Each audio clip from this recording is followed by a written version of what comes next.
Alam nyo bang itong Batman loop ay naiset namin last year pa simula December. Bukod sa mga Tuesday rides ng Wrap and Rides ay isa to sa mga pinaka-inaabangan ko. Siyempre ako bilang baguhan na bumabiyahe o nagmumotor ay sobrang excited ako makarating dito o gawin to mga bagay na to.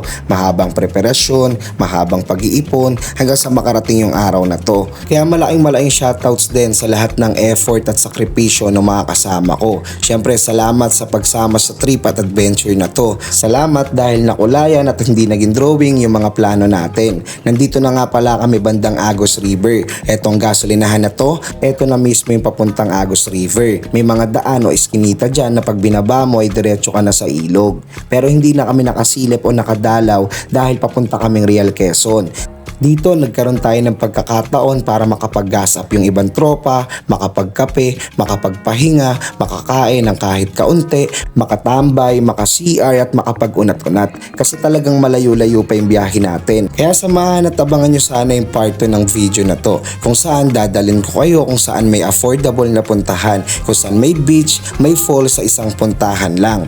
So paano? Salamat sa panonood ng mga video ko hanggang sa susunod na vlog. Yeah!